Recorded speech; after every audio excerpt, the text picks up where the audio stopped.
ఇంతకు ముందు వీడియోలో మా అమ్మ దాచిపెట్టుకున్న పొయ్యినైతే తగలబెట్టేసి మా అమ్మ దగ్గర సావ తిట్లు తిన్నాను. ఈసారి అలా జరగకుండా పక్కా ప్లాన్ తో అయితే ఈ పొయ్యినైతే మేము రెడీ చేసుకున్నాము. ఇల్లంతా వెతికితే చచ్చిపోయిన మా అవ్వది పెద్ద కారాస గంట అయితే బయటపడింది. అదైతే బొగ్గులు పెట్టుకోవడానికి సరిగ్గా ఉంటదని చెప్పి ఇంకా దాన్ని అయితే ఇరగొట్టేసి దీంట్లో అయితే పెట్టేసాను. మా అవ్వ పైన నుంచి నా బట్టన్ అదేది వదలట్లేదు అనుకుంటా ఉంటది. అరే నా కొడక ఓసలి నా కొడక నీ బుద్ధి ఇప్పుడు తెలిసిందిరా. ఇకపోతే ఈ హడావిడంతా న్యూ ఇయర్ రోజు పార్టీ కోసం మా ఇంట్లో ఆడగ్యాంగ్ అంతా పనులు తప్పించుకోవడానికి నువ్వైతే భలే చేస్తావు, నువ్వు చేసేచ్చు కదా అన్నారు. మొక్క మీద చెయ్యండి ఘాట్లు పెట్టి గ్రిల్ చేసుకొని వస్తా అని చెప్పే లోపల అందరూ అయితే వంట రూమ్ లో గదిలేరు. ఇక మేము తెచ్చుకున్న వెజ్ నాన్ వెజ్ అయితే పూర్తిగా మ్యారినేషన్ అయితే చేసేసుకున్నాము. కొన్ని అయితే గ్రిల్ పైన పెట్టుకున్నామని, ఇంకొన్ని అయితే కడాయి మీద చేసుకున్నామని అయితే ఫిక్స్ అయ్యాము. ఈలో ఒక టైం ఎందుకు వేస్ట్ చేయడం అని చెప్పేసి నేనైతే గ్రిల్ సెటప్ తెచ్చేసి ముందుగా వెజ్ ఐటమ్స్ అయితే పటాలెక్కిచ్చేసాను. మన దగ్గర ఆయిల్ పూసుకోవడానికి సిలికాన్ బ్రష్ లేదని చెప్పేసి నేచురల్ గా అయితే అప్పటికప్పటికి ఈ టెంకాయ పీస్ అయితే ఇలా తయారు చేశాను బ్రష్ లాగా. సాంగ్స్ పెట్టుకొని ఎంజాయ్ చేస్తూ ఒక పక్క కాలినట్టు పొట్లకైతే వేస్తా ఉన్నాం. ఈ వెజ్ ఎంతసేపు తింటాం అని చెప్పి మా చెల్లి అయితే మ్యారినేట్ అయితే చికెన్ ఎత్తుకొని పోయి ప్యాన్ లో అయితే పెట్టేసింది. అవి కాల్తా ఉండే లోపు ఇంకా ఈ గ్రిల్ అయితే మరిన్ని వెజ్ ఐటమ్స్ అయితే నింపేసాము. ఈ సమోసాని బయట కొనుక్కొని వచ్చి ఏదో గ్రిల్ మీద చేసినట్టు షో చేస్తున్నాను నేను. చికెన్ ఆల్మోస్ట్ రెడీ అయిపోయింది. దీనికి స్మోకీ ఫ్లేవర్ ఒకటి తగిలియాలి.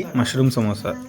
ఈ సమోసాలు అలా గ్రిల్ అయిన మష్రూమ్ పెట్టుకొని నోట్లో వేసుకుంటే అబ్బా టేస్ట్ అయితే సూపర్ ఉంది. ఇక మన చికెన్ కి స్మోకీ ఫ్లేవర్ యాడ్ చేద్దాం అని చెప్పి కొద్దిసేపు అయితే అలా బొగ్గుల మీద అయితే కాల్చాం. ఫైనల్ గా అయితే ఇలా వచ్చింది. అబ్బా దాన్ని చూస్తేనే నోరు ఊరిపోతా ఉంది. స్పైసీగా జ్యూసీగా స్మోకీ ఫ్లేవర్ తో గుమ్మేసి ఈ తై పీసులు చూడండి. అబ్బా ఎర్రగా ఎట్టగాలున్నాయి చూడండి. మా పార్టీకి హైలైట్ గా నిలిచాయి. మా న్యూ ఇయర్ పార్టీ అయితే ఇలా జరిగింది. బోల్డ్ అంత ఫుడ్ అండ్ ఫన్ తో అయితే కొత్త సంవత్సరంలోకి అడుగు పెట్టేశాం. అలానే మరొకసారి మీ అందరికి నూతన సంవత్సర శుభాకాంక్షలు. ఈ వీడియో కనుక మీకు నచ్చినట్లయితే ప్లీజ్ ఒక లైక్ చేసి అలానే మీ న్యూ ఇయర్ పార్టీ ఎలా జరిగిందో ఒక్కసారి ఈ వీడియో కింద ఇలాంటి మరెన్నో వీడియోస్ కోసం ఇన్స్టాలో మన పేజ్ ని ఫాలో చేసుకుని యూట్యూబ్ లో ఛానల్ ని సబ్స్క్రైబ్ చేసుకోవచ్చు కదా.